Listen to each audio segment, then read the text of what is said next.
Story 1, telling my grandma to stay in her lane and stop being entitled. I, F22, have a sister, F26, who is 36 weeks pregnant. Our grandma, 79, is very excited as this is her first great-grandchild. She does, however, have a history of going too far with certain things. She does not believe in boundaries, such as how my sister has expressed she does not like having her back randomly rubbed. Our grandma insists that she automatically gets to do all she wants as she is the grandmother. She has also bombarded my sister with several questions about the pregnancy, even things my sister did not feel comfortable talking about but insists it's her right to know. We've talked to our mom but she just says it's because she's old. My sister has brought up the plan for her birth. Grandma said she was so excited to witness her great-grandchild be born. My sister apologized profusely and said that she only wanted it to be her and her boyfriend in the delivery room and no one else, not even our mom. She has not felt well her entire pregnancy and knows labor will not be a good time for her and doesn't want people seeing her in such a vulnerable state. For a minute, Grandma genuinely thought she was joking and got super upset when she realized she was serious. She asked my sister how dare she deprive her of the experience of watching the birth of her first great-grandchild. She started crying and went on about how selfish she was. My sister explained time and time again how she wanted her own privacy, but Grandma said there's no reason privacy should apply to the grandma. This was 2 weeks ago. Grandma has since bombarded us, our mom, and my sister's boyfriend with calls and texts demanding she be in the delivery room as it is her right. She has a history of playing the "it's my right" as the grandmother card. We saw her again 3 days ago and she would not let the matter drop. She began crying again, saying how dare my sister be so cruel to her own grandmother. My sister was getting so angry and heated and started yelling. I tried the same way as my sister but she would just not listen. It got to the point where I told her, "Grandma, you need to stay in your lane. It's her delivery so it's her choice and you have to stop being so entitled." She gasped and burst into tears and hysterics. She asked how dare we treat her so poorly. She said I have now created a drift between us and her forever. She left and we haven't heard from her since. My sister is completely on my side and actually thanked me for standing up for her. Our mom, however, says I was way too harsh and that it was a witch move on my part. Our dad also found out and ripped me to shreds over the phone. Parents not together. They both genuinely think I've ruined the relationship for good. Comment 1. NTA. If any relationship is ruined, it's because of Grandma. Grandma has been self-entitled and running roughshod over sister. Sister should not only ban Grandma from the delivery room, but also from visits with the baby. Who knows what Grandma will feel entitled to do with the baby? You did good by stopping Grandma, and don't let anybody tell you different. Comment 2. NTA. Your sister is lucky to have you as her champion. If your family's relationship with your grandma is ruined for good, it's entirely because of your grandma's entitlement. I understand how your parents' bizarrely enabling reaction may be confusing to you, but you are entirely in the right. Grandma is not entitled to any violations of your or your sister's boundaries, and if she stays out of your way, what with all her crying, hysterics, and carrying on, maybe it's just as well. Let your parents kiss up to her if they are so concerned. It doesn't sound like you and your sister are missing much. You are going to be an awesome aunt to this baby. Comment 3. NTA. Enjoy the quiet while she's gone. It won't last. But sticking up for your sis and protecting her is the right thing to do. Tell your parents it's their job to keep Grandma from harassing your pregnant sister, but since they failed to do so, you stepped up, and you'll keep stepping up as she's stressing your sis out. That's bad for the health of both mother and the baby.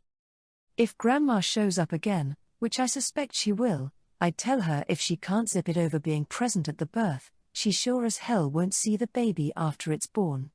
If she wants to be on that visitors list, she'd better knock it off. Story 2, telling a bridesmaid she can't bring her dog to the bachelorette party. I, 30F, am the maid of honor for my sister, 32F's wedding. We're planning a bachelorette weekend in Vegas since my sister has never been before and has always wanted to go. We plan to be out of the hotel as much as possible, making the most of our trip. One of the bridesmaids, 28F, recently asked in the group chat about accommodations for her dog, a 50-pound Australian Shepherd. I was confused. She wanted to bring her dog? The bridesmaid said the dog was an ESA, emotional support animal, and that she likes to have her dog there on planes. We live on the East Coast and will be flying to Vegas. We literally flew to Istanbul together not 6 months ago without this dog and there was no issue whatsoever. And when we get to Vegas, does she plan on just keeping her dog all cooped up in her crate the entire time? The hotel we're booking does have dog-friendly rooms, but doesn't allow pets to roam freely around the hotel room unsupervised. The dog would have to stay in that crate for God knows how long each day. That can't be great for the dog. On top of that, our other younger sister coming on the trip is very allergic to dogs. We don't have the money to just let this one bridesmaid book her own room for just herself and the dog to prevent my younger sister having an allergic reaction. Unless this bridesmaid was willing to pay for a room herself, I told her she couldn't bring her dog on this trip. I thought that was going to be the end of it, since this was definitely reasonable on my part, in my opinion, but this bridesmaid is now being super pissy with me, saying how it's so wrong and horrible of me not to let her bring her ESA. Bearing in mind she's been absolutely fine without the dog in the past on much longer flights. Bearing in mind I even told her she could bring the dog if she was able to pay for a room of her own so that my sister doesn't have a reaction. Comment 1. NTA. Bearing in mind I even told her she could bring the dog if she was able to pay for a room of her own so that my sister doesn't have a reaction. So she's being cheap and considering locking up her pup in a small cage, not taking allergies into account? She sounds like a pretty self-centered individual. You're doing the pup a favor. Comment 2. NTA. I think a lot of people seem to think their ESAs have the same rights as service animals. They do not. The only thing an ESA is allowed to do is be with you in an apartment that otherwise doesn't allow your pet, and allows you to waive a pet deposit. That's it. ESAs aren't allowed in airplane cabins anymore. I had 2 ESAs and would never have even thought to bring them places they weren't welcome. Comment 3. NTA. It may legitimately be her ESA, but if she loved the dog and cared about its happiness, she would not bring it to Las Vegas, to be penned up for hours on end in a hotel room.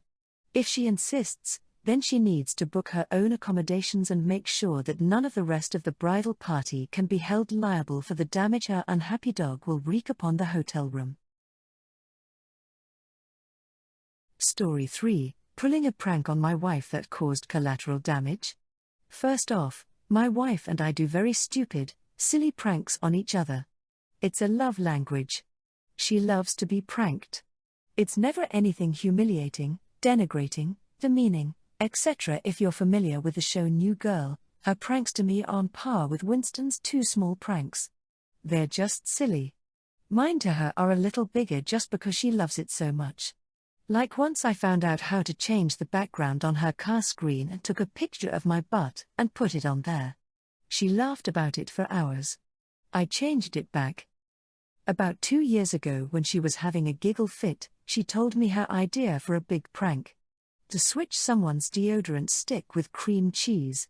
She laughed so hard about it that she cried. She said she could never do that, but how funny would it be? Well, I saved it in my back pocket. It had to line up with her needing a new stick of deodorant and me being able to do it without her noticing. So yeah, 2 years later, I finally got things going. Unfortunately, her sister came to stay with us. They used the same deodorant, and her sister mistook the cream cheese one for hers. She put it on. I cannot understand how she didn't immediately notice it, because I tested it on myself and it wasn't a pretty sight. I do have hairier pits than she does. But apparently it took her at least until she went to the store, in a sleeveless top, and yeah. She rained down on me like hellfire, yelling about how I humiliated her and how disgusting it was, and she'd have to take like 5 showers to get the stench of hot cream cheese off. She told me that I was childish and stupid. My wife was, at the time, out of the house, so she thought I did it on purpose. I tried to explain it to her and apologized a million times, and she just kept laying it on me. When I told my wife, she didn't remember that she'd been the one to come up with it. She laughed but said that I should have known better and I should have remembered her sister would be there. Comment 1. NTA, that's quite the overreaction. How were you to know that your sil would grab your wife's deodorant and use it? How were you to know that the two of them used the same deodorant? This is the dynamic the two of you have, and there was nothing malicious here. Comment 2. NTA. I love this so much. And it sounds like you have a great relationship with your wife. Don't stop the pranks. Inform your sil that you will continue, so she needs to question everything while in your house. Her paranoia would be part of the fun, whether or not you pull anything while she is there. Please explain how your sil can't tell the difference between cream cheese and deodorant.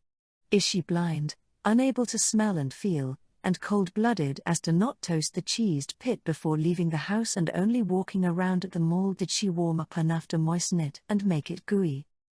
Comment 3. NTA. I'd have responded that the prank wasn't for her, but your wife who loves pranks. That it's not your fault she is using someone else's deodorant in their own home, and she should not be yelling at you over something so minute, or she can leave. It's your house, and while yes, that's gross, so is using her sister's deodorant and not her own. Story 4. Explaining to my youngest why her sister has nicer things than her and I won't be buying it for her. So we have two daughters, 12 and 14. Let's call them Emma and Abby. Both girls gets $10 a week to use for whatever they want. Now Abby has learned to save. Instead of buying whatever she wants, she will save up and get nicer things. She just got a lamp that throws stars on the ceiling. Emma doesn't save, she will buy really cheap things that just kinda break after a bit. I have explained this so many times to her, but she wasn't getting it, so I am letting her learn it by experience. Back to the lamp. Emma saw it and was really upset she didn't have one. This turned into her being upset that her sister has nicer stuff. I sat her down and explained that she was able to buy the nice stuff since she saved her money for it. She asks if I could get it for her, and I told her no, since she will need to save up for it. She has been pouting at day, but when I explained the situation to my partner, they were p. We got in a huge argument and they think I am huge J for telling her all this. Comment 1. I was raised like this and I was not the saver out of my siblings. I got jealous at times, but at the end of the day I understood why. As an adult, I am probably better off. I also think really hard about my purchases and only buys things I really need and that will last me. At 32, I'm grateful for how my parents raised my sister and I. Comment 2. NTA. What you're doing is parenting, and good one in my opinion. They get the same chance, greater than same amount of money. You tried telling her, she didn't listen. Now she gets to experience consequences. She's pouting. Well, she's a kid, it's probably the normal instant reaction. She'll get over it. And if she listened and saves, she'll get to have STH nice to next time. And by that, she leans and valuable life skills. How not everyone gets the same stuff magically, hope to be responsible and save, instead of going for the instant reward. She's old enough to be taught. What your partner wants to do is spoil her. That will only lead to her feeling entitled to stuff, just because others have it. That's not the type of person you want to create, right? Make this your hill to die on. In my opinion, it's super important. Help her, ask her what she wants to get, look the price up together, do the maths of how long she needs to save if she saves all money she gets, and how long if she only saves half and spends the other half. This will benefit her in the long run. You got this. Comment 3. NTA, but you can help her. Say here's how you can do what Abby does. Pick something you want, do this together, then look at the price. Is it $20? $40? Why don't I hold on to your money this week? I'll put it in this jar, and in 2 weeks, you'll have the $30 for the lamp/game/whatever. Then every week she doesn't take the money, make a big positive fuss, get her a cupcake, make it so it's awesome for her to save. This is what we did. When kids are younger, money burns a hole in their pocket. I know, I have 2 kids as well. Help her, she will get there.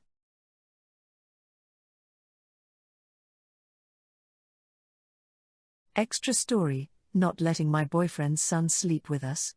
I met my boyfriend's son, 13M, 2 months ago. He's a great kid and treats my kids, F10 and M11, really nicely, which I'm grateful for. It's my ex-husband's week with the kids, so I'm staying at my boyfriend's place. I found out they have a tradition of watching a horror movie a night in October until Halloween. His son lies in bed with him but will go to his room when it's over. Well, last night, they both fell asleep before the movie was over, so I turned it off and tried to fall asleep. It felt weird having a teenager in the bed with us, so I shook my boyfriend awake and asked him to tell his son to go back to his room. He told me he understood and woke up his son, who wasn't as understanding. He begged to stay but lost the battle and went to his room. I felt like I had messed up whenever he didn't say I love you back to his dad. I understand he was upset, but I don't feel comfortable sharing a bed with a teenager. This morning, he wouldn't talk to me. I assumed my boyfriend told him why he was kicked out, so now he's pissed at me. My boyfriend and I took off today, so we both went to drop him off at school, and like last night, he didn't respond to his dad saying, I love you. He just said bye quietly and got out of the car. Like I said, I felt uncomfortable, but was I right to do it? He's a teenager and probably doesn't snuggle with his dad often like that, so I'm afraid I ruined a moment. Comment 1. YTA. You just met this kid 2 months ago.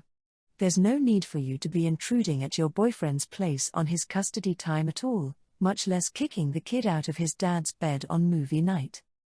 You should have slept on the couch, or even better, stay at your own place when it's their time. Comment 2. Nah. It's totally reasonable not to want a 13-year-old boy in bed with you for many reasons. But beyond that, Op's boyfriend agreed his son shouldn't sleep in the bed with them, and the tradition, according to Op, is not that his son sleeps in the bed with him, it's just that they watch the movie in the bed. Op was on board with continuing the tradition.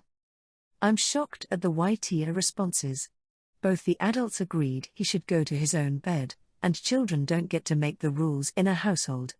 Children who call all the shots grow up to be entitled adults. That's pretty much parenting 101.